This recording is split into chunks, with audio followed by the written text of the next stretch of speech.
এক ছিল মহাজন আর এক ছিল সওদাগর। দুজনের মধ্যে ছিল ভারী ভাব। একদিন মহাজন একটি পুঁটলি নিয়ে এসে তার বন্ধুকে বলল, কি বন্ধু, কেমন আছো? ভালো আছি। কদিনের জন্য শ্বশুর বাড়ি যাচ্ছি, আমার কি এই জিনিসগুলো তুমি রাখতে পারবে? পারবে না কেন? তবে কি জানো, আমি অন্যের টাকা হাতে রাখতে পছন্দ করি না। তুমি এই জিনিসটা ওই যে বাক্স দেখছো ওখানে রেখে যাও। সওদাগরের কথায় খুশি হয়ে মহাজন খুব খুশি মনে সযত্নে তার পুঁটলিটি বাক্সের মধ্যে রেখে দিয়ে নিশ্চিন্ত মনে শ্বশুরবাড়ির জন্য রওনা দেয়। মহাজনের যাওয়ার পর থেকেই কিন্তু সওদাগরের মনটা উসখুস করতে লাগলো। সে কেবলই ভাবতে লাগলো, কি এমন আছে পুঁটলিটার মধ্যে যে বন্ধু সেটা শ্বশুরবাড়ি যাওয়ার আগে রেখে গেল। তারপরে সে ভাবলো, বন্ধুরই তো জিনিস, যাই একবার খুলেই দেখি কি আছে। যেমন ভাবনা তেমন কাজ। সে বাক্স থেকে সযত্নে পুঁটলিটি বার করলো এবং সেটি খুলে দেখতে লাগলো তার মধ্যে কি আছে। পুঁটলি খোলা মাত্রই পুঁটলির ভিতরে জিনিসগুলি দেখে সে অবাক হয়ে গেল। পুঁটলির ভিতরে আর কিছু না, পুঁটলির ভিতরে ছিল হীরের অনেকগুলি হার আর দুল। হীরের হার দেখে সওদাগরের চোখ দুটি লোভে চকচক করে উঠল। সে তার লোভ সামলাতে না পেরে হীরের হারগুলি একে একে বার করে নিল ব্যাগ থেকে। সে একবারও ভাবলো না তার বন্ধু তাকে কতটা বিশ্বাস করে তার কাছে এগুলো জমা রেখে গেছে।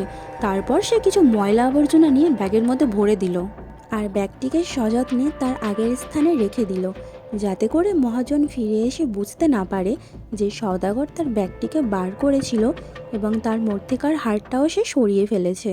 এরপর দেখতে দেখতে 10 দিন অতিবাহিত হয়ে গেল এবং কথা মতো মহাজন ফিরে এলো তার শ্বশুরবাড়ি থেকে। শ্বশুরবাড়ি থেকে ফেরা মাত্রই সে তার ব্যাগ নিতে চলে এলো তার বন্ধু সওদাগরের বাড়িতে। অনেকদিন পর দেখা হওয়ার ফলে দুজনের মধ্যে অনেক গল্পগুজব হলো। গল্পের মাঝে মাঝে সওদাগর ভাবতে থাকলো, সে হয়তো কাজটা ভালো করেনি, বন্ধুর হারটা বার করে নেওয়া তার একদমই উচিত হয়নি। বেশ কিছুক্ষণ গল্প করার পর মহাজন সওদাগরকে বলল, তো গল্প হলো, এবারে আমার মোহরের থলিটা দাও, আমি নিয়ে বাড়ি যাই। বন্ধু, আমি তো সেটা হাত দেইনি, সেখানে তুমি রেখেছিলে সেখান থেকেই গিয়ে নিয়ে নাও। আচ্ছা ঠিক আছে। মহাজন যখন ব্যাগটিকে বাক্স থেকে বার করে খুলে দেখলো, সে দেখলো তার মধ্যে কেবলই কতগুলো ময়লা এবং সে মাথায় হাত দিয়ে মেঝেতেই বসে পড়লো। তাকে দেখে সওদাগর অবাক হওয়ার ভান করে বলল, কি বন্ধু, তুমি মাটিতে বসলে কেন? কি আর বলবো বন্ধু, এর ভেতরে তো আমি মোহর রেখে গিয়েছিলাম আর এখানে সব নোংরায় পরিণত হয়ে গেছে। সে কি, মোহরটা কোনো নোংরায় পরিণত হয়? কিন্তু সওদাগরের ফ্যাকাশে মুখ দেখে মহাজন বুঝতে পারলো যে এর পিছনে তার বন্ধুরই হাত। তবে মহাজন সওদাগরকে ব্যাপারটা বুঝতে না দিয়ে বলল, আমার দ্বারাই কোনো ভুল হয়েছে, এখন আমি বাড়ি যাই। এই বলে মহাজন তার বাড়ির পথে রওনা দিল। মহাজন বাড়ি চলে যাওয়ায় সওদাগর হাঁপ ছেড়ে বাঁচল। এরপর দেখতে দেখতে আরো 2 মাস কেটে গেল এবং মহাজন আবার সওদাগরের বাড়িতে এলো।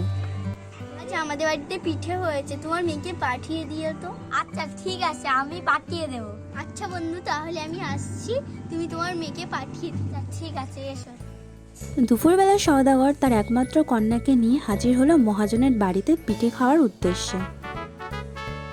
ও, তোমরা এসেছো? হ্যাঁ, এই দুপুরে দিয়ে গেলাম আর সন্ধ্যেবেলা এসে নিয়ে যাবো। আচ্ছা ঠিক আছে। এরপর সওদাগর নিশ্চিন্ত মনে তার নিজের বাড়িতে ফিরে গেল। সওদাগর যাওয়া মাত্রই মহাজন বাচ্চা মেয়েটির জামা কাপড়গুলি খুলতে লাগলো। এরপর সেই জামা কাপড় সে পুতুলের গায়ে সযত্নে পরিয়ে দিতে থাকলো এবং বাচ্চা মেয়েটিকে নিয়ে গিয়ে তাদের একটি ঘরের মধ্যে লুকিয়ে দিল, যাতে তাকে কেউ দেখতে না পায়। আর পুতুলটিকে বাচ্চার জামা পরিয়ে বাচ্চাটির জায়গায় বসিয়ে দিল। সন্ধ্যাবেলা সওদাগর যখন তার মেয়েকে নিতে এলো, বন্ধু, কি সর্বনাশ হয়ে গেল! তুমি দিয়ে গেলে একটা সুন্দর ফুটফুটে মেয়ে, আর দেখো হয়ে গেল পুতুল। ইয়ার কি মারছো? মেয়ে কখনো পুতুল হয়? আমি তোমাকে দেখে নেবো। সওদাগর মহাজনকে হুমকি দেওয়ার পর পুতুলটাকে কোলে নিয়ে কাঁদতে কাঁদতে বাড়ির পথে রওনা দিল। সে তার কন্যার সাথে হওয়া অন্যায়ের বিচার চাইতে গিয়ে পৌঁছালো কাজী সাহেবের কাছে। কি হয়েছে? মহাজনকে আমার মেয়ে দিয়েছিলাম, সে আমার মেয়েকে পুতুল বানিয়ে দিয়েছে, তুমি এর বিচার করো।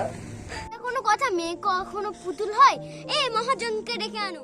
তুমি ধৈর্য ধরো, মহাজনকে ডেকে পাঠিয়েছি। মহাজন বুঝতে পারলো সওদাগর তার নামে নালিশ জানিয়েছে কাজী সাহেবের কাছে, কিন্তু সে একটু ভয় পেল না, উল্টে সে খুব খুশি মনেই কাজী সাহেবের কাছে যেতে থাকলো। কাজী সাহেব, আমি এসেছি। সওদাগর তোমার কাছে মেয়ে দিয়ে গেছিল? হ্যাঁ দিয়ে গেছিল পিঠে খাওয়ার জন্য। পুতুল বানিয়ে দিয়েছে, আমার পিঠা চাই। কখনো মেয়ে পুতুল হয়? কাজী সাহেব হয় এরকম। ওই তো সেদিন ওদের বাড়িতে মোহর ভর্তি ব্যাগ রেখে এসেছিলাম, সেইটা একটা নোংরায় পরিণত হয়েছে। এই কথাটা শুনে কাজী সাহেব কিছুটা হলেও ব্যাপারটা বুঝতে আচ্ছা, পারল। আমি ব্যাপারটা বুঝে গিয়েছি। তোমরা যে যার বাড়িতে যাও, তুমি পুতুল নিয়ে বাড়ি যাও, আর সওদাগর তুমি থলি নিয়ে বাড়ি যাও।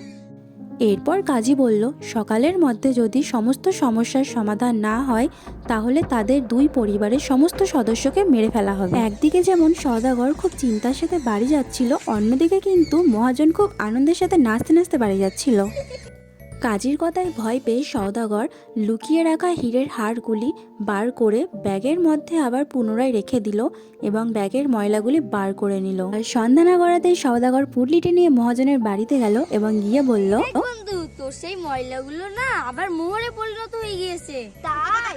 হ্যাঁ, তোর মেয়েও পুতুল থেকে মানুষ হয়ে গেছে। তাই তো। আচ্ছা বন্ধু, তাহলে আমি আসি। ওর মুখে আমাকে আর কখনো বন্ধু বলবি না, শয়তান বেরিয়ে যায় এখান থেকে। এইভাবে শুধু লোভের কারণে সওদাগর ও মহাজনের মধ্যে যে সুন্দর বন্ধুত্বপূর্ণ সম্পর্কটি ছিল সেটি এখানেই শেষ হয়ে গেল। আর প্রিয় ভিউয়ার্স, তোমরা যারা আমার ভিডিওটাকে দেখছো তারা একটু ভিডিওটাকে লাইক করে দিও, আর পারলে একটু চ্যানেলটাকে সাবস্ক্রাইব করে দিও। এই যে ছোটো ছোটো বাচ্চাগুলো অভিনয় করেছে, এরা কিন্তু অভিনয় একদমই পারদর্শী না। তোমাদের একটা লাইক কিন্তু এদেরকে আরও অভিনয় করতে উৎসাহ দেয়। তো প্লিজ বন্ধুরা একটু ভিডিওটাকে লাইক করে দিও আর সাবস্ক্রাইব করতেও ভুলো না।